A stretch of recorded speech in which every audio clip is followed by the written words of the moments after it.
وہ مسافر بھی دکھائی نہیں دیتا تھا، کیونکہ مسافر ہوتا تو آثار سفر اس کے بدن سے ظاہر ہوتے، لگتا تھا جس طرح یہی کسی گلی سے نکل کے آیا ہے، لیکن چونکہ وہ وہاں کا رہنے والا نہیں تھا، ہم میں سے اسے کوئی پہچانتا بھی نہیں تھا۔ اب وہ حضور کی خدمت میں آیا، فَأَسَّدَ رُتْبَتَيْهِ إِلَىٰ رُتْبَتَيْهِ، اور اپنے گھٹنوں کو جوڑ کر حضور کے گھٹنوں کے ساتھ ملا کر بیٹھ گیا، اور حضور علیہ السلام سے عرض کرتے ہیں کہ حضور مجھے خبر دیجئے کہ ایمان کیا ہے۔ حضور نے ارشاد فرمایا ایمان یہ ہے کہ تو اللہ پر ایمان لائے، اس کے رسول پر ایمان لائے، پچھلی کتابوں پہ ایمان لائے، اچھی بری تقدیر پہ ایمان لائے، فرشتوں پہ ایمان لائے، بتایا حضور نے۔ تو اس نے کہا صدقت، آپ نے سچ کہا۔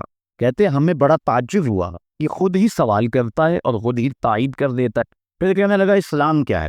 تو حضور علیہ السلام نے فرمایا اسلام یہ ہے کہ تو نماز پڑھے، روزہ رکھے، حج کرے، زکوٰۃ ادا کرے، اراکین اسلام اس کو بیان کیے۔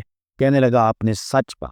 کہتے ہمیں پھر تعجب ہوا کہ خود ہی ایک بات کہہ رہے اور خود ہی پھر اس کی تصدیق کر رہا ہے۔ کہتے پھر وہ پوچھتے ہیں من احسان، حضور احسان کیا ہے؟ تو حضور علیہ السلام نے جواباً فرمایا ان تعبد ربک کأنک تراہ، احسان یہ ہے کہ تو اللہ کی عبادت اس طرح کرے کہ گویا تو اسے دیکھ رہا ہے، اور اگر یہ کیفیت تجھے نصیب نہیں ہوتی تھی تو کم از کم یہ کیفیت نصیب ہو جائے کہ وہ تجھے دیکھ رہا۔ تو وہ کہنے لگا ہاں آپ نے سچ کہا۔ پھر اس کے بعد اس نے قیامت کی کچھ نشانیوں کے بارے میں سوال کیا، تو حضور علیہ السلام نے جواب مرحمت فرمائے۔ جب وہ شخص اٹھ کے چلا گیا تو حضور نے فرمایا عمر جانتے تھے یہ شخص کون ہے؟ کہا اللہ و رسولہ اعلم، اللہ اس کا رسول خوب جانتا ہے۔ فرمایا ھذا جبریل، یہ جبریل امین تھا اور تمہیں تمہارا سکھانے کے لیے آیا تھا۔ جبریل نے جب امت کو دین سکھایا تو سب سے پہلے یہ بات سکھائی کہ حضور کی چوکھٹ میں بیٹھنے کا ادب کیا ہے۔ دونوں کترے بچھا کر وہ اس طرح حضور کی چوکھٹ میں ادب کے ساتھ بیٹھا، اور اس کے بعد حضور سے اس نے سوالات کیے۔ تو فرمایا یہ جبریل امین تھے جو تمہیں تمہارا دین سکھانے کے لیے آئے تھے۔ تو جبریل امین نے جو دین سکھایا، جو چیزیں پوچھی وہ 3 چیزیں تھیں، ایمان کیا ہے، اسلام کیا ہے اور احسان کیا ہے۔ تو احسان تیسری چیز ہے جس کو ہم اپنی زبان کے اندر تصوف کہتے ہیں، جس کو ہم طریقت کا نام دیتے ہیں۔ تو اس کو درجہ احسان یا مرتبہ احسان کہا جاتا ہے، اور یہ دین کی روح ہے۔ جو لوگ طریقت کا انکار کرتے ہیں وہ دین کی روح کا انکار کرتے ہیں۔ تو حضور علیہ السلام نے جو طریقت بیان فرمائی وہ یہ تھی کہ اللہ کی عبادت تو اس طرح کرے کہ جس طرح تو اسے دیکھتا ہے۔ اگر یہ کیفیت مل جائے تو سبحان اللہ، لیکن اگر یہ کیفیت نہیں ملی تو کم از کم یہ کیفیت تو ملے کہ وہ مجھے دیکھ رہا ہے، اور اگر یہ کیفیت نہیں مل جائے کہ وہ مجھے دیکھ رہا ہے تو بتائیے کہ پھر انسان کی زندگی میں کتنا سرور آ جائے گا کہ جب وہ نماز کے لیے کھڑا ہو تو اس تصور میں ڈوب جائے کہ میرا مالک تو مجھے دیکھ رہا ہے، تو پھر نماز کا کتنا سرور آ جائے گا اس کو۔ اور جب وہ کوئی اور نیک عمل کر رہا ہو تو اس تصور میں ڈوب جائے کہ میرا مالک میرے اوپر نگاہ لطف فرما رہا ہے، تو پھر اس کی کیفیت کا عالم کیا ہوگا۔ تو پہلی کیفیت کے تو سے دیکھ رہا ہے۔ حضرت علی مرتضیٰ رضی اللہ تعالی عنہ سے کسی نے پوچھا جس رب کی عبادت کرتے ہو کیا اس کو کبھی دیکھا بھی ہے؟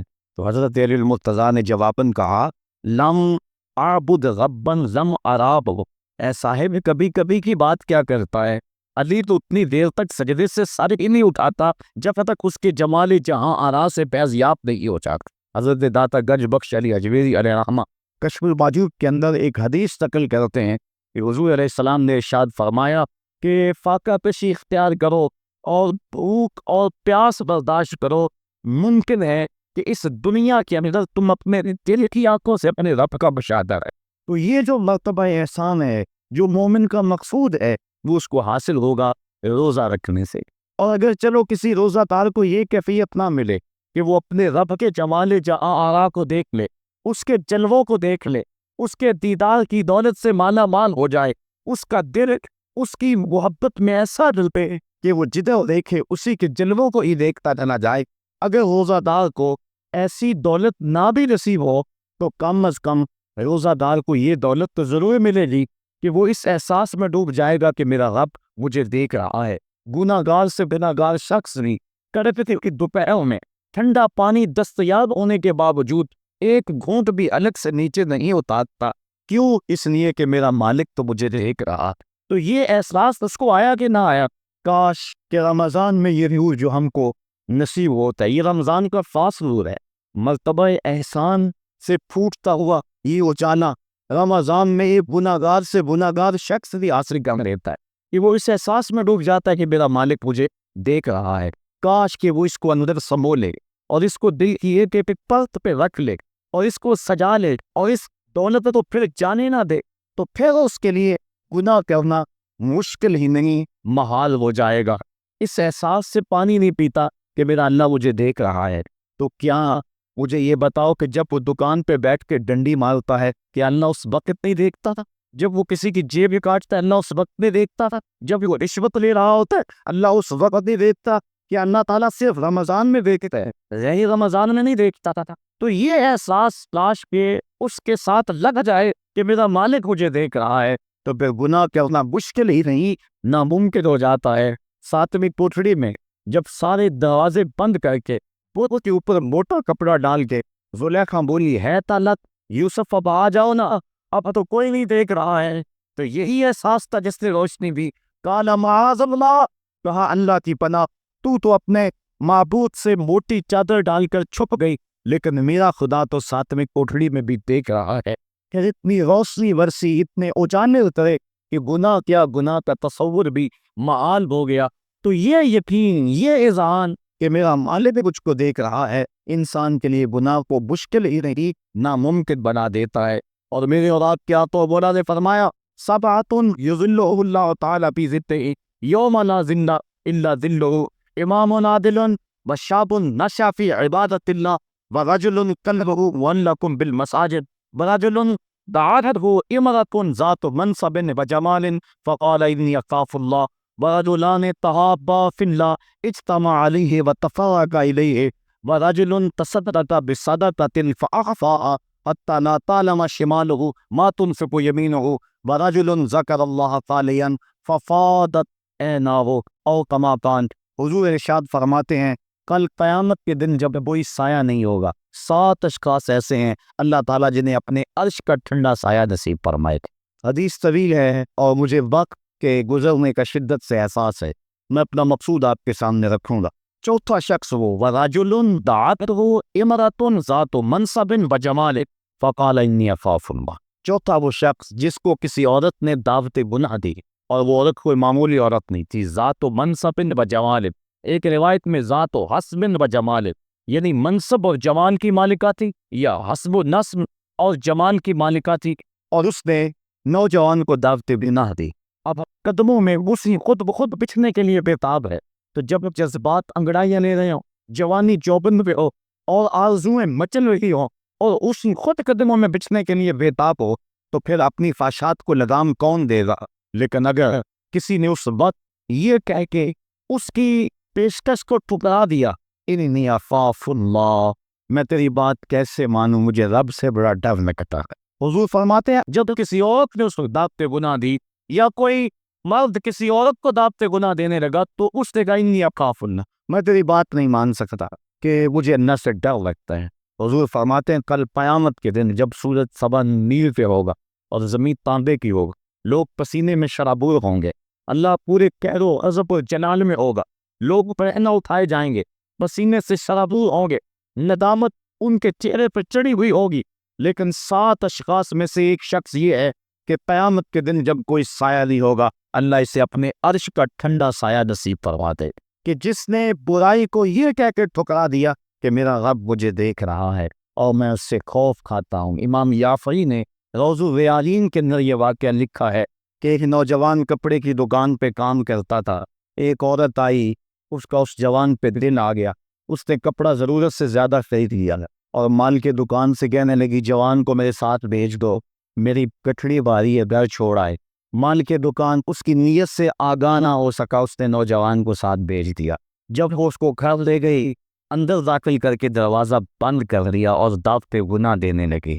اس نوجوان نے کہا انی اخاف اللہ، میں اللہ سے ڈرتا ہوں، لیکن وہ ڈرتا تھا، وہ تو نہیں ڈرتی تھی۔ اس نے ہر قسم کا ڈورا پھینکا، ہر جتن کیا، ہر ہیلا آزمایا، لیکن وہ نوجوان قابو نہ چڑھا، کیونکہ وہ صرف حسین ہی نہیں اللہ کا ولی بھی تھا، صرف اس کا چہرہ ہی روشن نہیں تھا، اس کے من میں بھی اجالے تھے۔ اور اس نے بڑی کوشش کی لیکن نور کو رسیوں میں جکڑا تو نہیں جا سکتا۔ خیر اس نوجوان کے دل میں آیا کہ یہ شیطان کا خطرناک روپ ہے، کہیں ایسا نہ ہو کہ میں اس کے پنجے میں پھنس جاؤں۔ اس نے ایک بہانہ کیا اور باتھ روم میں چلا گیا، جو پخانہ کیا اس کو اپنے بدن پہ من لیا اور اسی حالت میں باہر آ گیا۔ جب اس عورت نے دیکھا اس کا نشہ حرم ہو گیا، دروازہ کھول دیا۔ اس نے کہا یہ تو کوئی مجنون ہے، یہ تو کوئی پاگل ہے۔ اس نے دل ہی دل میں اللہ کا شکر ادا کیا ہے کہ میرا بدن گندا ہو گیا، میرا من تو ستھرا رہا۔ کائنات کا سب سے حسین چہرہ وہ ہے جو جنسی کانت سے محفوظ ہو۔ تو وہ باہر گیا اور باہر ایک چشمہ ابل رہا تھا، وہاں جا کے اس نے غسل کیا۔ امام یافعی لکھتے ہیں جب تک وہ زندہ رہا اس کے جسم سے مشک و عنبر کی خوشبو آیا کرتی تھی، اور جب وہ مر گیا لوگوں نے اس کو دفن کر دیا، یہ خوشبو اس کی قبر کی مٹی سے بھی آیا کرتی تھی۔ تو جو اللہ سے ڈرا کہ میرا مالک مجھے دیکھ رہا ہے، تو اللہ تعالیٰ اس کی کیسی ناز برداریاں فرماتا ہے، اس کے اوپر کتنے کرم اس کے اترتے ہیں۔ تو کہا کہ وہ شخص جس نے اللہ سے ڈر کر گناہ کو چھوڑا، کل قیامت کے دن جب کوئی سایہ نہیں ہوگا، اللہ اسے اپنے عرش کا ٹھنڈا سایہ نصیب فرما دے گا۔ تو یہ رمضان کا فیض ہے کہ انسان بے شمار گناہوں کے باوجود بھی کڑکتی دوپہر کے اندر بھی ٹھنڈا پانی اپنے منہ کے قریب بھی نہیں لاتا، وضو کرتے ہوئے بھی احتیاط کرتا ہے، غسل کرتے ہوئے بھی احتیاط کرتا ہے کہ وہ ایک قطرہ الگ سے نیچے اتر نہ جائے، اس احساس میں کہ میرا رب مجھے دیکھ رہا ہے۔ یا روزے کا اور کیا ثمرہ چاہیے کہ وہ جو دولت صوفیاء نے زندگیاں کھپا دی، جس دولت کو حاصل کرنے کے لیے، مرتبہ احسان کو پانے کے لیے روزے دار نے سحری کھائی، ابھی جو ہے وہ سحری کا وقت ختم ہوا تھا کہ یہ احساس اس کے ساتھ لگ گیا، اور وہ تنہائی کے اندر بھی اللہ سے ڈرتا ہے اور کھانے پینے سے باز رہتا ہے، اس تصور کے ساتھ کہ میرا مالک مجھے دیکھ رہا ہے۔ روزے کا ایک ثمر اور ایک پھل یہ ہے کہ بندے پر تقوی کا نور نصیب ہوتا ہے، اور اللہ تعالیٰ نے یہاں قرآن مجید کے اندر جہاں روزے کی فرضیت کا ارشاد فرمایا، وہاں ساتھ یہ بات فرمائی کہ اس لیے تمہارے اوپر روزہ فرض کیا گیا ہے تاکہ تم متقی بن جاؤ۔ یہ مقصد روزہ ہے، اللہ یہ چاہتا ہے، ورنہ اس کو کیا ضرورت ہے کہ بندے کو بھوکا اور پیاسا رکھے؟ وہ تو چاہتے ہیں کہ یہ برائیوں سے باز آ جائیں۔ بلکہ بخاری شریف کی حدیث ہے، حضور علیہ السلام نے ارشاد فرمایا من لم یدع قول الزور والعمل به فلیس للہ حاجۃ فی ان یدع طعامہ وشرابہ۔ جو شخص جھوٹ اور جھوٹے کام نہیں چھوڑتا، اللہ کو اس کے بھوکا اور پیاسا رہنے کی کوئی ضرورت نہیں ہے۔ اللہ نہیں چاہتا کہ وہ بھوک اور پیاس کی مشقت گوارا کرے، اس کا تو مقصود یہ ہے کہ اس کے دل کے اندر اس کی خشیت پیدا ہو جائے، اسی لیے اس نے روزہ غارنگ پر فرض کیا ہے، ورنہ وہ کیسے چاہتا ہے کہ میرا بندہ بھوکا رہے؟ ایک ماں نہیں چاہتی کہ میرا بیٹا بھوکا رہے، اور جو 70 ماؤں سے زیادہ پیار کرتا ہے اس نے کیسے چاہ لیا کہ میرا بندہ بھوکا رہے؟ ماں کے پیار کو دنیا کے کسی ترازو پہ نہیں تولا جا سکتا، اور جو مالک ہے، ماں وہ اتنا پیار بیٹے سے کس لیے ہے؟